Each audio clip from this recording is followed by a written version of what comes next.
Hey, what's up, guys? I know I've been gone for a while, but I'm back. I'm ready to do a lot more shows. I'm ready to do the weekly wrap. I'm ready to start watching more movies so I can tell you guys about them. So first, let me get into what I've been watching, because just because I've been gone doesn't mean I'm not watching movies, right? So first, I'll talk about Fear and Loathing in Las Vegas, the Criterion release. Um, this is a film by Terry Gilliam, starring Johnny Depp and Benicio del Toro, and it's such a tripped out film. It makes you it makes you feel so weird at the end, and it's just like, what was I watching the whole time? So it's something I would definitely recommend it to watch it either alone, like at 3 in the morning, or with a bunch of friends, so you guys can just kind of point out like all the crazy stuff going on in it. Next would be Brian De Palma's Blowout, starring John Travolta, also released by Criterion. They actually got released on the same day, and it's such a De Palma film. If you go to his trivia on IMDb about his trademarks, every single one is in this movie.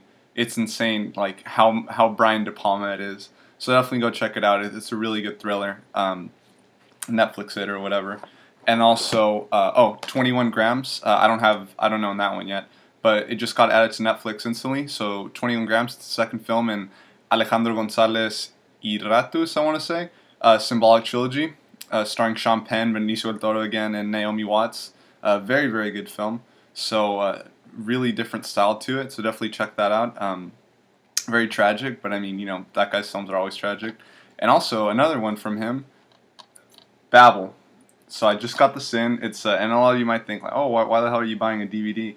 Well, because being a geek and everything, I like having different editions of movies, especially ones with like separate commentaries, or documentaries. Where in this case, that's what this has. Because unfortunately, the Blu-ray has nothing on it. I think it only has a trailer. So I figured, if I want to get one right now, I want to revisit Babel. If there's one to get, it's this one, since the quality will still be okay, but I'll get the documentary, which I've been checking out, and actually it's pretty cool so far. And as well, I saw the Empire of Dreams George Lucas documentary about his Star Wars career, and how that started off. And yeah, I really liked it. It goes to show you how George Lucas started off, and then like in the end what he became, and even admits it. I set out to not be part of corporations. In the end, I became the head of one. So it just kind of shows, like, it's kind of a whole biopic of his whole life story. And you get to learn a lot of trivia about Star Wars and all this stuff going on in it. So definitely check it out. But you guys are tuning in not to hear about me talk about movies, or maybe, but not what I've been watching. But you did tune in to hear the Thor review, because that's what I'm going to be reviewing today. So let's get into it. Thor!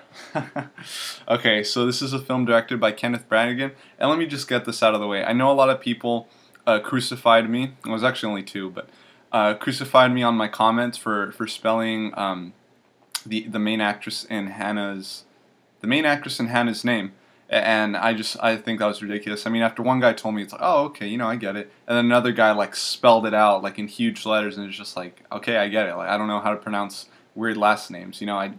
I'm not an expert, so I mean, really, I don't need stuff like that in the comments. It's really useless. So just let me know how I did, what I can improve on, stuff like that. But other than that, I'm not really gonna care for it. Okay, so this is a film directed by Kenneth Branagh. I hope that's his last name.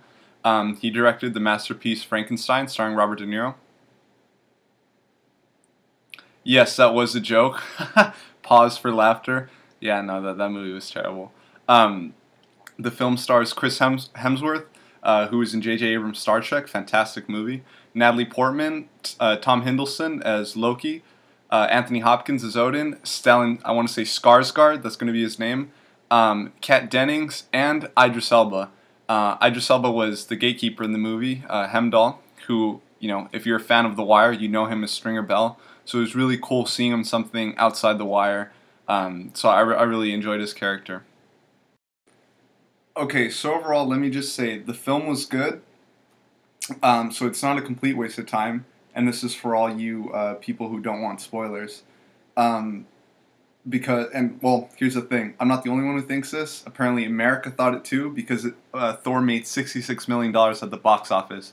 So yeah, it's definitely getting pretty popular. So definitely, I would agree with these numbers and say it's probably correct, and I wouldn't see why not. It is a good film. Check it out. So let me just say, Chris Hemsworth as Thor, I was very convinced by this character. I really bought it, and I really just like how barbaric he was. I really liked his accent, his humor. So definitely special congrats to him. Kat Dennings is a comic relief. I laughed so hard at practically every one of her jokes. So that was awesome. And also a special shout out to Idris Elba, Stringer Bell as the gatekeeper Hemdall. I really enjoyed him as well.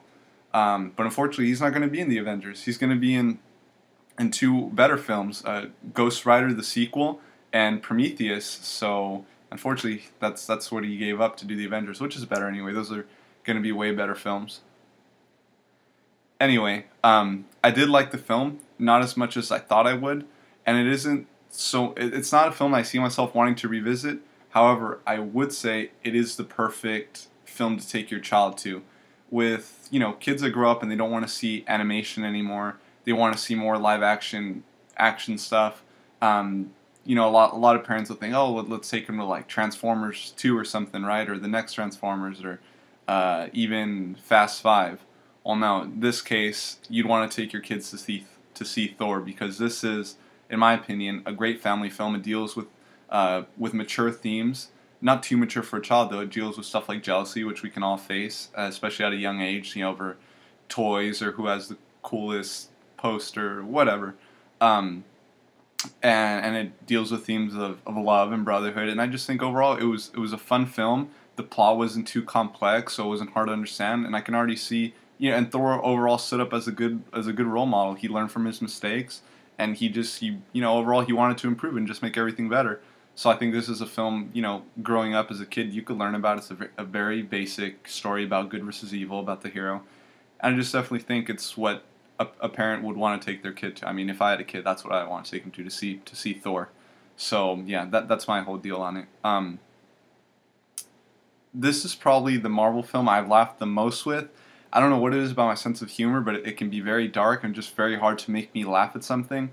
Whereas in this film, I was having such a good time. Examples like when Thor smashes his cup and he's like, "Oh, I want more." I love that so much. And then also when the Shield agents see Thor's friends coming into town and they're like, "Man, is a Renaissance here?" I see Xena, Jackie Chan, and Robin Hood, and at that point I was just, I lost it. I love the humor, and it was just so pop culture-y, so friendly. So that definitely.